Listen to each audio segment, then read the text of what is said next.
বিশ্বকাপ ফুটবলের আয়োজন নিয়ে জানাতে যুক্তরাষ্ট্রের লস অ্যাঞ্জেলেস থেকে যোগ দিচ্ছেন সহকর্মী লস্কর আল মামুন। কানাডার টরন্টোতে আছেন রাশেদ লিমন। শুরুতেই কাজ যাচ্ছি রাশেদ লিমনের কাছে। এই মুহূর্তে আমি রয়েছি বিশ্বকাপের শহর টরন্টোর সিটির যে একদম বলা যায় নিউক্লিয়াস, টরন্টো সিটির প্রাণকেন্দ্র, সেটি হচ্ছে নাথান ফিলিপ স্কয়ার। এবং সেই নাথান ফিলিপ স্কয়ার যদি একটু দেখাতে চাই, এই মুহূর্তে কিন্তু ফুটবল উন্মাদনায় মেতে আছে এই পুরো এই চত্বরটি। এবং আমরা জানি আজকে কিন্তু যে টরন্টোর ম্যাচ ছিল, যেহেতু আসলে টরন্টো এই ম্যাচে আমরা দেখেছি যে একবার প্রথমার্ধে গোল খাবার পরে সেটি শোধ করে ম্যাচটি ড্র করেছেন। আমরা কিন্তু দেখেছি দর্শকরা তাদের মধ্যে কিছুটা আক্ষেপ থাকলেও তারা কিন্তু বিষয়টি মেনে নিয়েছে। অন্তত একটি পয়েন্ট নিয়ে দল যে তাদের মাঠ ছেড়েছেন, বিশেষ করে পুরো 90 মিনিট এই কানাডা যে পরিমাণ আধিপত্য বিস্তার করে খেলেছে, এক কথায় বলতে গেলে যে আগে গোল হজম করলেও তারা বসনিয়া ও হার্জেগোভিনার সঙ্গে যে ডমিনেটিং ফুটবল খেলেছে সেটি আসলে দর্শকদের মুগ্ধ করেছে। এবং তারা কিন্তু বারবারই বলেছেন যে এই অবস্থা বা এরকম যদি পুরো টুর্নামেন্ট জুড়ে বাকি যে ম্যাচগুলো রয়েছে সেখানে যদি খেলে তাহলে অবশ্যই ইতিহাস গড়তে পারে এই কানাডা। অর্থাৎ সেক্ষেত্রে পরবর্তী রাউন্ডে অর্থাৎ নকআউট পর্বে কানাডাকে তারা অবশ্যই দেখতে চাচ্ছে। এবং সেক্ষেত্রে আসলে যদিও যেটি বলছিলাম আক্ষেপের কথা, কারণ বিশ্বকাপের মঞ্চে এখন পর্যন্ত কিন্তু কানাডা কোনো জয় পায়নি, তবে আজকে কিন্তু দর্শক সেই পুরো গ্যালারি ভর্তি লাল জার্সির দর্শক, তারা কিন্তু সবাই অপেক্ষা করেছিলেন সে কাঙ্ক্ষিত জয়ের জন্য। সেটি তাদের পকেটে তারা না ভরতে পারলেও তারা কিন্তু যে একটি পয়েন্ট পেয়েছে বা ড্র করেছে সেটি নিয়ে কিন্তু তারা উচ্ছ্বাসিত হয়ে মাঠ ছেড়েছেন।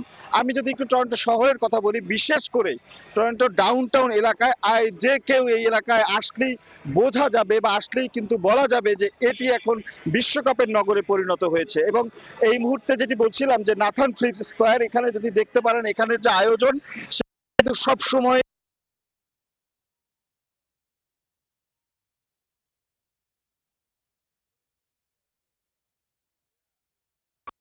দর্শকের কিন্তু কোনো অভাব নেই। দর্শক কিন্তু প্রত্যেকটা গোলে হাততালি দিচ্ছে, চিয়ার আপ করছে। এখানেও কিন্তু অনেকেই আছেন যারা কিন্তু মাঠ থেকে সরাসরি এখানে এসেছেন, সরাসরি দর্শকের কিন্তু কোনো অভাব নেই। দর্শক কিন্তু প্রত্যেকটা গোলে হাততালি দিচ্ছে, চিয়ার আপ করছে। এখানেও কিন্তু অনেকেই আছেন যারা কিন্তু মাঠ থেকে সরাসরি এখানে এসেছেন, সরাসরি এখানে এসে তারা খেলা দেখছেন। ঠিক ওই পাশেই আমরা দেখছি বড় মঞ্চে, ওখানে কিন্তু আসলে যে ব্যবস্থাটি করা হয়েছে, অর্থাৎ বড় মঞ্চে বিশাল স্ক্রিনে, বড় স্ক্রিনে বড় পর্দায় খেলা দেখার ব্যবস্থা করা হয়েছে। যখন খেলা চলাকালীন সময় কিন্তু এখানে আসলে প্রত্যেকটি ম্যাচই সরাসরি সম্প্রচার করা হয়, সেখানে কিন্তু আসলে দর্শক কানায় কানায় ভরে যায়। এবং বিশেষ করে আজকে যেহেতু কানাডার খেলা ছিল, সেখানেও কিন্তু দর্শক ছিল এবং দর্শকের উপস্থিতিতে ভালোই ছিল। তো সবকিছু মিলে বলা যায় কানাডায় কিন্তু এখন ফুটবল উৎসবে মেতে উঠেছে। ঠিক একই অবস্থা বোধহয় মেক্সিকো এবং যুক্তরাষ্ট্র, তেমনি যুক্তরাষ্ট্রের লস অ্যাঞ্জেলে রয়েছে সহকর্মী লস্কর আল মামুন। সেখানকার অবস্থা জানবো তার কাছ থেকে। মামুন। ইতিহাসের সর্ববৃহৎ ফুটবল বিশ্বকাপের সবশেষ উদ্বোধনী অনুষ্ঠান শুরু হচ্ছে এই যুক্তরাষ্ট্রের লস অ্যাঞ্জেলেস স্টেডিয়ামে। এবং এরই মধ্যে সেই উদ্বোধনী পর্বের আনুষ্ঠানিকতা শুরু হয়েছে। এই উদ্বোধনী অনুষ্ঠানের পরপরই স্বাগতিক যুক্তরাষ্ট্র প্রথমবারের মতো অভিষেক ম্যাচে প্যারাগুয়ের বিপক্ষে খেলতে নামবে। অর্থাৎ 90 মিনিটের মতো প্রায় উদ্বোধনী অনুষ্ঠান অনুষ্ঠিত হবে।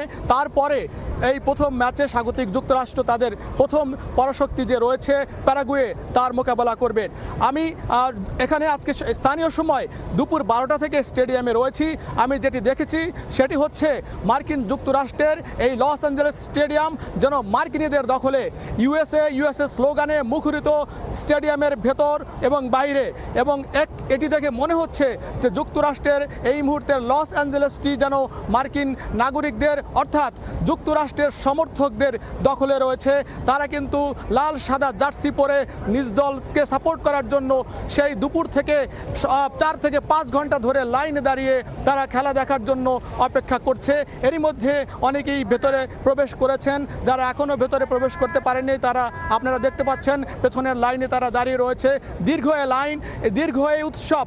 ফুটবল মানেই উন্মাদনা, ফুটবল মানেই যে উত্তেজনা, তার একটি চির প্রমাণ, তার একটি জ্বলন্ত প্রমাণ আজকে এই লস অ্যাঞ্জেলেস আমরা লক্ষ্য করেছি।